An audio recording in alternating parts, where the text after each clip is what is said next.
തമിഴകത്തിന് ഇന്ന് കണക്കുകളുടെ ദിനം. വിശ്വാസ വോട്ടെടുപ്പിനൊരുങ്ങി പളനിസ്വാമി. എംഎൽഎമാരെ ഒപ്പം നിർത്താൻ അവസാനവട്ട നീക്കങ്ങളുമായി ശശികല, പനീർശെൽവം ക്യാമ്പുകൾ. ഡിഎംകെയും കോൺഗ്രസും എതിർത്ത് വോട്ട് ചെയ്യും. അതേസമയം പളനിസ്വാമിക്കെതിരെ വോട്ട് ചെയ്യാൻ എംഎൽഎമാരോട് പനീർശെൽവം ആവശ്യപ്പെട്ടു. തമിഴ്നാട്ടിൽ ഒരു ചരിത്രത്തിന്റെ തനിയാവർത്തത്തിനാണ് കളമൊരുങ്ങിയിരിക്കുന്നത്. 1988-ൽ MGRന്റെ മരണത്തിന് ശേഷം ജയലളിതയും ജാനകി രാമചന്ദ്രനും വിശ്വാസ വോട്ടെടുപ്പിലൂടെ ബലപരീക്ഷണം നടത്തിയ നിയമസഭ 30 വർഷത്തിന് ശേഷം മറ്റൊരു വിശ്വാസ വോട്ടെടുപ്പിൽ എത്തി നിൽക്കുന്നു.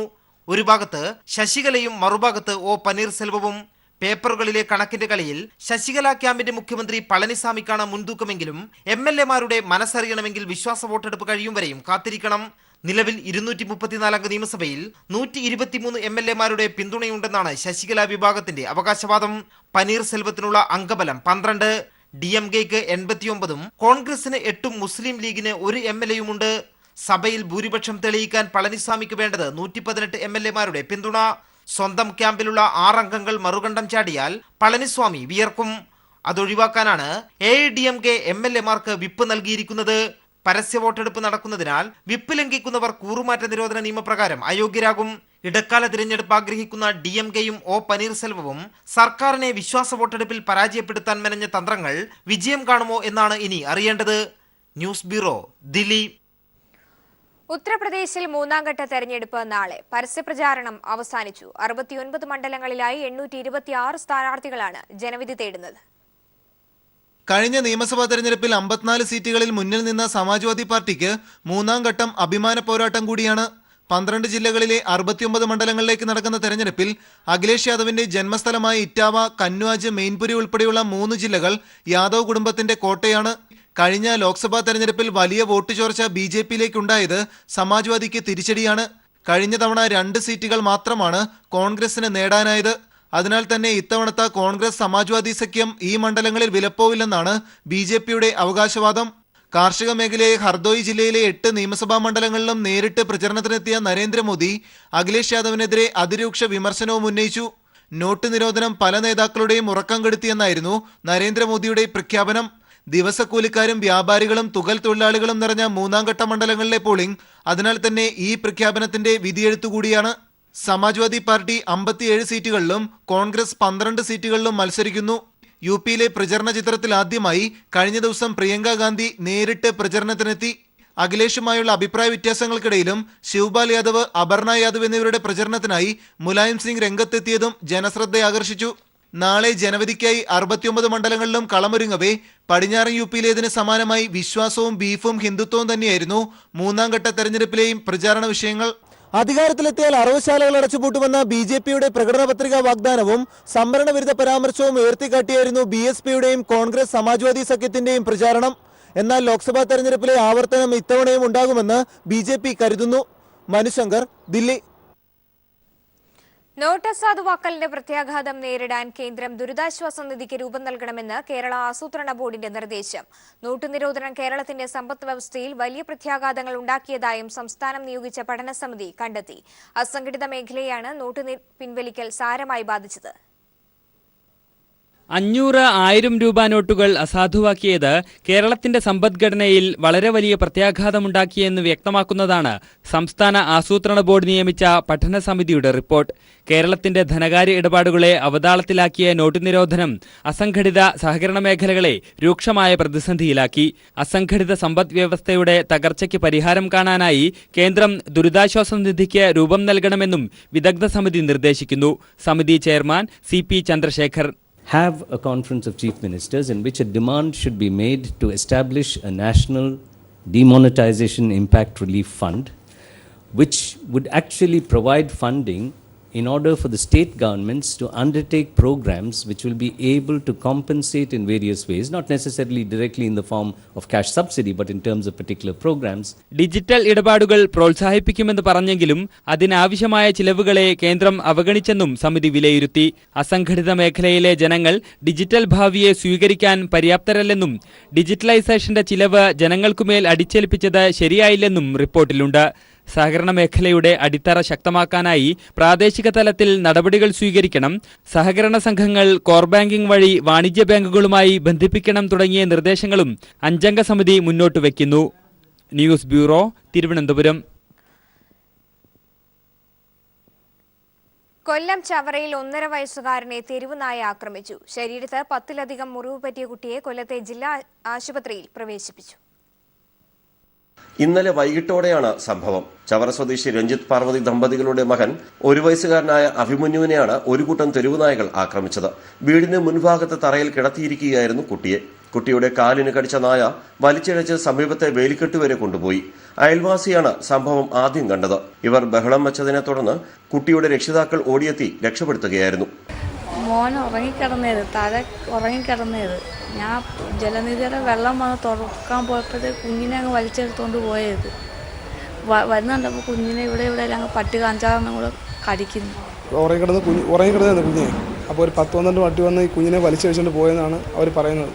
അപ്പോൾ തൊട്ടടുത്ത വീട്ടുകാരെ കൊണ്ട് കടിച്ച് പറിച്ചിട്ടെന്നാണ് ഒരു റിപ്പോർട്ട് തന്നേക്കുന്നത്. പഞ്ചായത്തിൽ നമ്മൾ നേരത്തെ പരാതിപ്പെട്ടിരുന്നതാണ്, അവർ നടപടിയും സ്വീകരിച്ചിട്ടില്ല. ഇവരെ തലയ്ക്കാണ് ഗുരുതര പരിക്ക്. കൈക്കും കാൽമുട്ടിലും തുടയ്ക്കും ഉൾപ്പെടെ 19 മുറിവുകൾ ശരീരത്തിലുണ്ട്. പരിക്കേറ്റ കുട്ടിയെ കൊല്ലം ജില്ലാ ആശുപത്രിയിൽ ഐസിയുയിൽ പ്രവേശിപ്പിച്ചു. അതേസമയം ശാസ്താംകോട്ട കോവൂരിലും 5 വയസ്സുകാരനെ തെരുവുനായ കടിച്ചു. കോവൂർ സ്വദേശി അനന്തുവിനാണ് കാലിന് പരിക്കേറ്റത്. ന്യൂസ് ബ്യൂറോ, കൊല്ലം. കൊല്ലം അഴീക്കൽ ബീച്ചിലെത്തിയ യുവാവിനെയും യുവതിയെയും ശാരീരികമായി ഉപദ്രവിക്കുകയും ദൃശ്യങ്ങൾ മൊബൈലിൽ പകർത്തി പ്രചരിപ്പിക്കുകയും ചെയ്ത സംഭവത്തിൽ 3 പേരെ അറസ്റ്റ് ചെയ്തു. കായംകുളം എരുവ മണലൂർ തറയിൽ ധനീഷ്, അഴീക്കൽ മീനത്ത് പുതുവൽ വീട്ടിൽ ബിജു, അഴീക്കൽ പുതുമണ്ണേൽ വീട്ടിൽ അഭിലാഷ് എന്ന സുഭാഷ് എന്നിവരാണ് അറസ്റ്റിലായത്. അഴീക്കൽ ബീച്ചിലെത്തിയ പാലക്കാട് സ്വദേശിയായ യുവാവും കൊല്ലം ശൂരനാട് സ്വദേശിനിയുമായ യുവതിയുമായ സുഹൃത്തുക്കളെ ഒരു സംഘം യുവാക്കൾ ചേർന്ന് ആക്രമിക്കുകയും അപമാനിക്കുകയും ചെയ്തു. എന്നുമാത്രമല്ല, രംഗങ്ങൾ പകർത്തിയ സദാചാര ഗുണ്ടകൾ ഈ ദൃശ്യങ്ങൾ സാമൂഹിക മാധ്യമങ്ങളിലൂടെ പ്രചരിപ്പിക്കുകയും ചെയ്തതാണ് വിവാദമായിരിക്കുന്നത്. മാനസികമായും ശാരീരികമായും തങ്ങളെ ഇവർ പീഡിപ്പിച്ചുവെന്ന് ഇരുവരും പറഞ്ഞു. കൊല്ലം സിറ്റി പോലീസ് കമ്മീഷണർക്ക് അവർ പരാതി നൽകി. എന്റെ കൂട്ടുകാർ ഒരു സ്വകാര്യ ആവശ്യത്തിന് വേണ്ടിയിട്ട് ഒരു ചെറിയൊരു മറയുള്ള ഒരു സ്ഥലത്തേക്ക് മാറി നിന്നപ്പോൾ ഒരു 2 മിനിറ്റോളം കഴിഞ്ഞപ്പോൾ അവള് ബഹളം വെക്കുകയും ഞാൻ അവിടെ ചെന്ന് നോക്കുമ്പോൾ ആ ഏരിയയിൽ ഉണ്ടായിരുന്ന മദ്യപിച്ചിട്ടുള്ള 2 ആൾക്കാരുമായിട്ട് അവളെ കടന്ന് പിടിക്കുന്നതാണ് ഞാൻ കണ്ടത്.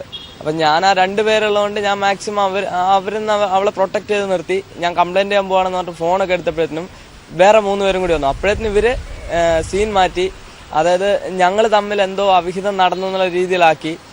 അതേസമയം സദാചാര പോലീസ് ചമയുന്നത് വീണ്ടും മടങ്ങി വരുന്നതിന്റെ സൂചനകളാണ് ഇപ്പോഴത്തെ സംഭവം തെളിയിക്കുന്നതെന്ന് CPIM സംസ്ഥാന കമ്മിറ്റി അംഗവും മഹിളാ അസോസിയേഷൻ നേതാവുമായ സൂസൻ കോടി പറഞ്ഞു.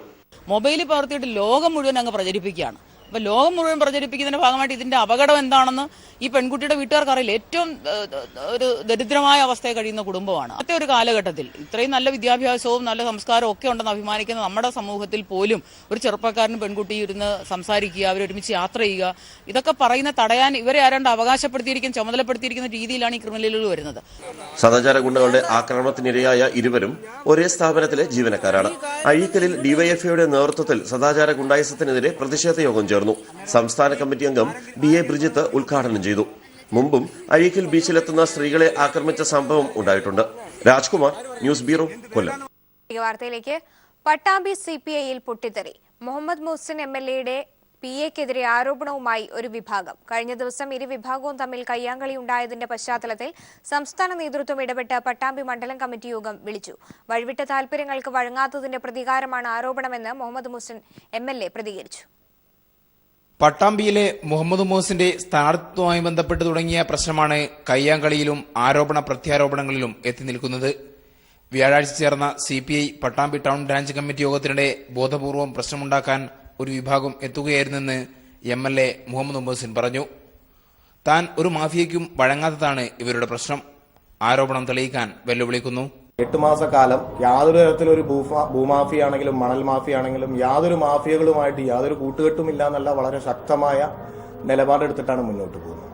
അപ്പോൾ ഇത്തരം നിലപാടുകൾ എടുത്ത് മുന്നോട്ട് പോകുന്നതുകൊണ്ട് MLA ഓഫീസ് വഴിയോ MLA വഴിയോ പാർട്ടി വഴിയോ നീതിപൂർവമല്ലാത്ത ഒരു കാര്യങ്ങളും നടക്കില്ല എന്ന് ബോധ്യപ്പെട്ടതുകൊണ്ടായിരിക്കാം ഇത്തരത്തിലുള്ള ഒരു ആരോപണം വളരെ ആസൂത്രിതമായിട്ട് ഉണ്ടാക്കിയതാണെന്നാണ് ഞാൻ മനസ്സിലാക്കുന്നത്. എന്നാൽ MLAയുടെ PA രാധാകൃഷ്ണനെതിരെയാണ് മറുപക്ഷത്തിന്റെ ആരോപണം. AIYF നേതാവ് ഷാജി, മണൽ മണ്ണ് മാഫിയകൾക്കെതിരായിട്ടുള്ള പോരാട്ടം കേരളത്തിലുടനീളം തന്നെ നടത്തിവരുന്നത് ഇടതുപക്ഷ ജനാധിപത്യ മുന്നണിയും തന്നെ അതിനെക്കുറിച്ചെല്ലാം വളരെ വ്യക്തമായ നയങ്ങൾ വ്യക്തമാക്കിയിട്ടുണ്ട്. അതിന്റെ അടിസ്ഥാനത്തിൽ ഞങ്ങളുടെ പോരാട്ടങ്ങൾ ഇത്തരം ലോബികൾക്കെതിരെ ഞങ്ങൾ തുടരുക തന്നെ ചെയ്യും. പട്ടാമ്പിയിലെ CPI ഓഫീസിലുണ്ടായ കയ്യാങ്കളിയിൽ ഷാജിയടക്കം 5 പേർക്കെതിരെ പട്ടാമ്പി പോലീസ് കേസെടുത്തിട്ടുണ്ട്. News bureau, Palakkad. റേഷൻ സംവിധാനം തകർക്കാനുള്ള കേന്ദ്ര സർക്കാർ നീക്കത്തിനെതിരെ LDF ഇന്ന് രാജ്ഭവൻ മാർച്ച് നടത്തും. റേഷൻ അരി വെട്ടിക്കുറച്ചതിലൂടെ കേന്ദ്രം കേരളത്തോട് കാണിക്കുന്ന അവഗണനയിലും അനീതിയിലും പ്രതിഷേധിച്ചാണ് മാർച്ച്. തുടർന്ന് രാജ്ഭവന് മുന്നിൽ നടക്കുന്ന പ്രതിഷേധ യോഗം CPIM സംസ്ഥാന സെക്രട്ടറി കോടിയേരി ബാലകൃഷ്ണൻ ഉദ്ഘാടനം ചെയ്യും. CPI സംസ്ഥാന സെക്രട്ടറി കാനം രാജേന്ദ്രൻ, ജനതാദൾ S സംസ്ഥാന secretary general advocate George Thomas, Congress S സംസ്ഥാന പ്രസിഡന്റും മന്ത്രിയുമായ കടന്നപ്പള്ളി രാമചന്ദ്രൻ, NCP സംസ്ഥാന പ്രസിഡന്റ് ഉഴവൂർ വിജയൻ തുടങ്ങിയവർ സംസാരിക്കും. റേഷനരി വെട്ടിക്കുറച്ചതിനെതിരെ നേരത്തെ തദ്ദേശ സ്ഥാപനാടിസ്ഥാനത്തിൽ LDF ധർണ നടത്തിയിരുന്നു. കാസർഗോഡ് LBS എഞ്ചിനീയറിംഗ് കോളേജിൽ നടന്നുവരുന്ന കണ്ണൂർ സർവകലാശാല കലോത്സവത്തിൽ സ്റ്റേജ് ഇനങ്ങളിൽ മത്സരങ്ങൾക്ക് തുടക്കമായി. മന്ത്രി രാമചന്ദ്രൻ കടന്നപ്പള്ളി ഉദ്ഘാടനം നിർവഹിച്ചു.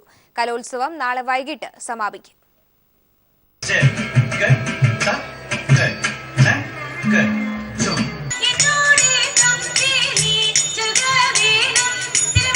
ൂറ്റി കോളേജുകളിൽ നിന്നായി 4000-ലേറെ പ്രതിഭകൾ പങ്കെടുക്കുന്ന കണ്ണൂർ സർവകലാശാല കലോത്സവത്തിന്റെ 3-ാം നാളിൽ സ്റ്റേജുകളിൽ അരങ്ങുണർന്നു. നൃത്തങ്ങൾ ഉൾപ്പെടെയുള്ള വേദിയിനങ്ങളിൽ മത്സരങ്ങൾ ആരംഭിച്ചതോടെ സ്വരരാഗ സംഗീത താളസാന്ദ്രമായി മാറി കാസർഗോഡ് LBS എഞ്ചിനീയറിംഗ് കോളേജിലെ കലോത്സവ നഗരി.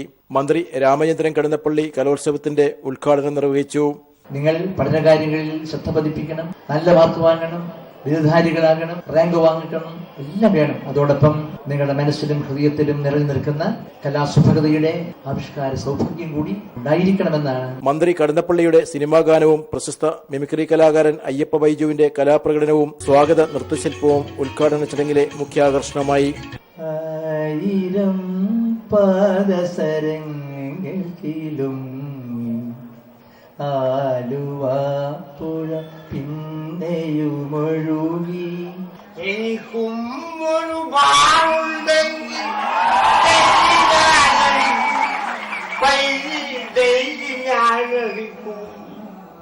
ഉദ്ഘാടന ചടങ്ങിൽ സർവകലാശാല വിദ്യാർത്ഥി യൂണിയൻ ചെയർമാൻ MK വിഷ്ണു അധ്യക്ഷനായിരുന്നു. ജനറൽ സെക്രട്ടറി ജിൽമി വർഗീസ് സ്വാഗതം പറഞ്ഞു. കലോത്സവം കുറ്റമറ്റ നിലയിൽ സംഘടിപ്പിക്കുന്നതിനായി വിപുലമായ ഒരുക്കങ്ങളാണ് സംഘാടക സമിതിയും സർവകലാശാല യൂണിയനും ഏർപ്പെടുത്തിയിട്ടുള്ളത്. നാളെ വൈകിട്ട് കലോത്സവത്തിന് തിരശ്ശീല വീഴും. News bureau, Kasaragod. സംസ്ഥാനത്ത് GST നടപ്പായി കഴിഞ്ഞാൽ വാണിജ്യ നികുതി ചെക്ക് പോസ്റ്റുകൾ ഇല്ലാതാകും. പകരം അതിർത്തി റോഡുകളിൽ നിരീക്ഷണ ക്യാമറകൾ സ്ഥാപിക്കുമെന്ന് ധനമന്ത്രി TM തോമസ് ഐസക് പറഞ്ഞു. വാളയാറിലാകും പുതിയ സംവിധാനത്തിന്റെ ആദ്യ പരീക്ഷണം നടക്കുക. സംസ്ഥാനത്ത് ചെക്ക് പോസ്റ്റുകൾ മാറി പകരം പുതിയ സംവിധാനത്തിലേക്ക് സർക്കാർ വഴിമാറുന്നു. GST നടപ്പായി കഴിഞ്ഞാൽ പിന്നെ സംസ്ഥാനത്ത് വാണിജ്യ നികുതി ചെക്ക് പോസ്റ്റുകൾ ഉണ്ടാകില്ല. പകരം അതിർത്തി റോഡുകളിൽ ക്യാമറകൾ സ്ഥാപിച്ച് നിരീക്ഷിക്കുമെന്ന് ധനമന്ത്രി ഡോക്ടർ TM തോമസ് ഐസക് പറഞ്ഞു. GSTയുടെ കീഴിൽ ചെക്ക് പോസ്റ്റ് ഉണ്ടാവില്ല. നമ്മൾ ചെക്ക് പോസ്റ്റുകൾ അബോളിഷ് ചെയ്യണം. വാണിജ്യ നികുതി ചെക്ക് പോസ്റ്റുകൾ കേരളത്തിലേക്കുള്ള എല്ലാ എൻട്രി റോഡിലും സർവലൻസ് ക്യാമറാസ് ഉണ്ടാവും, സ്മാർട്ട് ക്യാമറാസ്. GSTNൽ ഈ നമ്പറിലുള്ള ഗുഡ്സിന്റെ ഇൻവോയ്സ് അപ്ലോഡ് ചെയ്തിട്ടുണ്ടോ എന്ന് റിയൽ ടൈം ബേസിസിൽ പരിശോധന നടത്തിക്കൊണ്ടിരിക്കും. GSTയുടെ ഔദ്യോഗിക വെബ്സൈറ്റിൽ രജിസ്റ്റർ ചെയ്ത ശേഷമാകും ഇനി മുതൽ ചരക്ക് വാഹനങ്ങൾ അതിർത്തി കടന്നെത്തുക. ക്യാമറ കണ്ണിലൂടെ കടന്നുപോകുന്ന വാഹനങ്ങൾ സ്ക്വാഡുകളുടെ നിരീക്ഷണത്തിലാകും. അതുകൊണ്ട് തന്നെ വെബ്സൈറ്റിൽ രജിസ്റ്റർ ചെയ്തിട്ടില്ലെങ്കിൽ സ്ക്വാഡുകൾക്ക് വേഗത്തിൽ വാഹനം കണ്ടെത്താം. വാളയാർ ചെക്ക് പോസ്റ്റിലാകും പുതിയ സംവിധാനത്തിന്റെ ആദ്യ പരീക്ഷണം നടക്കുക. പരീക്ഷണം വിജയിച്ചാൽ കേരളത്തിലെ എല്ലാ അതിർത്തി റോഡുകളിലും നിരീക്ഷണ ക്യാമറ സ്ഥാപിക്കാനാണ് ധനവകുപ്പിന്റെ തീരുമാനം. പുതിയ സംവിധാനം പ്രാബല്യത്തിൽ വന്നു കഴിഞ്ഞാൽ സംസ്ഥാനത്ത് ചെക്ക് പോസ്റ്റുകളുടെ എണ്ണം ഗണ്യമായി കുറയുകയും സ്ക്വാഡുകളുടെ എണ്ണം വർദ്ധിക്കുകയും ചെയ്യും. News bureau, Thiruvananthapuram. മയക്കുമരുന്ന് വേട്ടയ്ക്ക് കുട്ടിപ്പോലീസും. കൊച്ചിയിൽ സ്റ്റുഡന്റ് പോലീസ് കേഡറ്റ് നടത്തിയ പരിശോധനയിൽ നിരവധി പുകയില ഉൽപ്പന്നങ്ങളാണ് പിടികൂടിയത്. വിദ്യാലയങ്ങൾക്ക് സമീപത്തെ കടകളിൽ ബീഡി, പാൻ മസാല ഉൽപ്പന്നങ്ങൾ എന്നിവയുടെ വിൽപ്പന വർദ്ധിക്കുന്ന സാഹചര്യത്തിലാണ് പോലീസ് സഹായത്തോടെ സ്റ്റുഡൻസ് പോലീസ് കേഡറ്റ് പരിശോധന നടത്തിയത്. Thrikkakara, hill palace, Ernakulam south, Mattancherry തുടങ്ങി വിവിധയിടങ്ങളിലായിരുന്നു റെയ്ഡ്. 13 കേസുകൾ രജിസ്റ്റർ ചെയ്തതായി SPC എറണാകുളം ജില്ലാ നോഡൽ ഓഫീസർ TR രാജേഷ് പറഞ്ഞു. പല പോലീസ് സ്റ്റേഷനുകളായിട്ട് 13ഓളം കേസുകളിൽ ഡിറ്റക്ട് ചെയ്തിട്ടുണ്ട്. പ്രത്യേകിച്ച് ഇപ്പോൾ വർദ്ധിച്ചു വരുന്ന പുകയില ഉൽപ്പന്നങ്ങളുടെ വിതരണം, അതുപോലെ തന്നെ അതിൻ്റെ വിൽപ്പന, ഒപ്പം തന്നെ മയക്കുമരുന്ന് അടക്കമുള്ള കാര്യങ്ങൾ പിടിക്കുന്ന വിധത്തിൽ സ്റ്റുഡൻസ് പോലീസ് കാഡറ്റിനെ പ്രാപ്തമാക്കിയെടുക്കുക എന്നുള്ള ഒരു ലക്ഷ്യത്തോടു കൂടിയാണ് ഈ ഡ്രൈവ് ഇന്നിവിടെ ചെയ്തു വരുന്നത്. കൊച്ചി റേഞ്ച് IG P വിജയന്റെ നിർദ്ദേശപ്രകാരം കഴിഞ്ഞ ദിവസം സ്കൂൾ വാഹനങ്ങളിൽ സ്റ്റുഡൻസ് പോലീസ് കാഡറ്റ് പരിശോധന നടത്തിയിരുന്നു. നിയമലംഘനം കണ്ടെത്തിയ വാഹനങ്ങൾക്കെതിരെ പോലീസ് നടപടി സ്വീകരിക്കുകയും ചെയ്തു. ഇതിന്റെ തുടർച്ചയായാണ് വിദ്യാലയങ്ങളെ പൂർണ്ണമായും ലഹരിമുക്തമാക്കുക എന്ന ലക്ഷ്യത്തോടെയുള്ള പരിശോധന നടത്തുന്നത്. News bureau, Kochi. വാർത്തയിലേക്ക്. ലോകോത്തര ബ്രാൻഡുകളുടെ ഇൻവെർട്ടർ എസികൾക്കായുള്ള പ്രത്യേക കൗണ്ടർ കോഴിക്കോട് ഇഹം ഡിജിറ്റലിൽ പ്രവർത്തനം ആരംഭിച്ചു. Malabar group chairman MP Ahammed counter ഉദ്ഘാടനം ചെയ്തു. സാധാരണ എസികളേക്കാൾ 50% വൈദ്യുതി ഉപഭോഗത്തിൽ കുറവുണ്ടാകും എന്നതാണ് ഇൻവെർട്ടർ എസിയുടെ പ്രത്യേകത. 10 വർഷ കംപ്രസർ വാറണ്ടിയും 5 വർഷ കണ്ടൻസർ വാറണ്ടിയും നൽകുന്നതോടൊപ്പം എസി വാങ്ങിക്കുന്നതിന് EMI സൗകര്യവും ഇഹം ഡിജിറ്റലിൽ ഉപഭോക്താക്കൾക്കായി ഏർപ്പെടുത്തിയിട്ടുണ്ട്.